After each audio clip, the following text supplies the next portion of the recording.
இன்றே டவுன்லோட் செய்து உங்கள் ஃபேவரட் ஷோக்களை என்ஜாய் பண்ணுங்க.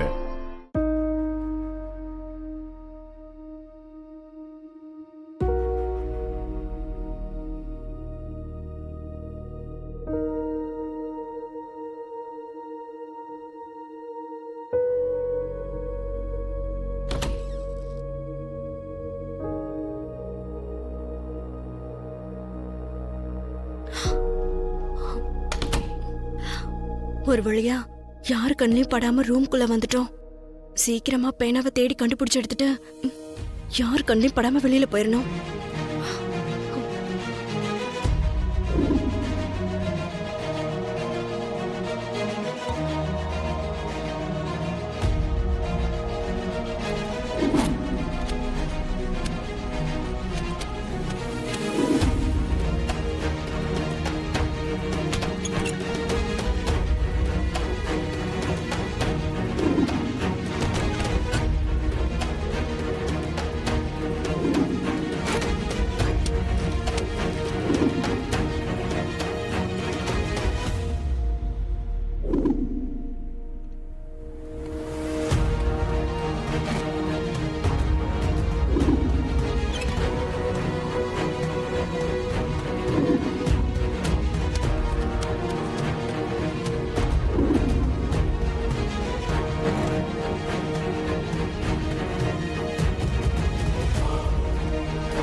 பார்வதி பாத்துமா, பாத்து பாத்து மெதுவா.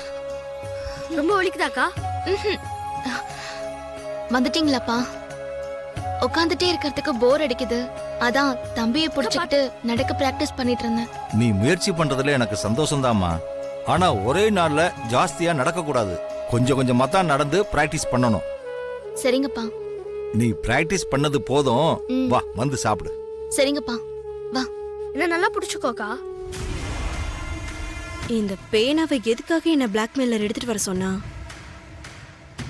உண்மையிலேயே பிளாக்மெயிலருக்கு அகிலாண்டீஸ்வரி மேல மரியாதை இருக்கா, இல்ல நம்மள சிக்க வைக்கிறதுக்காக ஏதாவது பிளான் போடுறானா?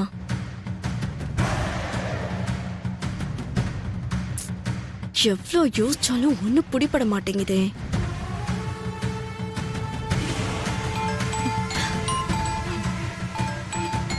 அவன்தான். ஹலோ.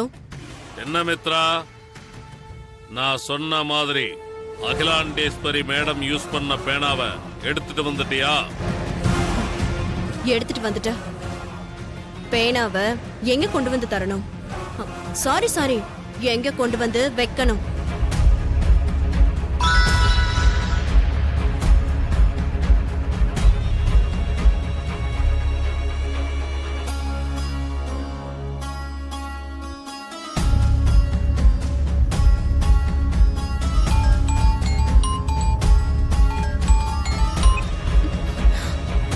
என்ன மித்ரா, வீடியோவை பாத்தியா? அந்த பேனாவை அகிலாண்டேஸ்வரி மேடம் ஹேண்ட்பேக்ல வைக்கிறியா, இல்ல அந்த வீடியோவை அவங்க மொபைலுக்கு அனுப்பி வைக்கட்டுமா? வேண்டாம், நீ எதையும் அனுப்ப வேண்டாம். நான் இந்த பேனாவை அவங்க ஹேண்ட்பேக்லயே வச்சிடுறேன்.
ஹலோ ஹலோ ஹலோ ஒரு நிமிஷம், உங்க வாய்ஸ் பிரேக் ஆகுது. ஜஸ்ட் ஹோல்ட் ஆன், அப்படியே இருங்க, லைன்லயே இருங்க. ஹலோ ஹலோ, லைன்ல இருக்கீங்களா? அப்படியே லைன்ல இருங்க, சிக்னல் இல்ல இங்க. திருடுறதா? நல்ல பேனாவை பார்த்தா நான் எடுத்து வச்சுக்குவேன் ஆண்டி. உங்க ஹேண்ட்பேக் தனியா இருந்துச்சு, அதான் உங்க பேனாவை எடுத்துடலான்னு உங்க ஹேண்ட்பேக்ல தேடிக்கிட்டு இருந்தேன். I am really sorry aunty. நீ முதல்ல நல்ல ஒரு சைக்காட்ரிஸ்டா பாரு. உன்கிட்ட இந்த பிரச்சனை எல்லாம் இருக்கே, அதுக்கெல்லாம் சரியான ட்ரீட்மெண்ட் எடுத்துக்க. இந்த மாதிரி பழக்கம்லாம் ஆதிக்கடவுர் குடும்பத்து மருமகளுக்கு இருக்க கூடாது. சரிங்க ஆண்டி. ஐயோ, இந்த குடும்பத்து மருமக மத்தவங்களுக்கு உதாரணமா தான் இருக்கணும், மத்தவங்க குறை சொல்ற மாதிரி இருக்க கூடாது. ஏற்கனவே உன்கிட்ட சில குறைகள் இருக்கு, இப்ப புதுசா இது வேறயா? போச்சு, எல்லாம் போச்சு. சீக்கிரம் உன் குறைகளை எல்லாம் சரி பண்ணிக்கோ. உன் விஷயத்துல நான் இன்னும் கொஞ்சம் யோசிச்சிருக்கலாமேன்னு என்ன நினைக்க வச்சிடாத.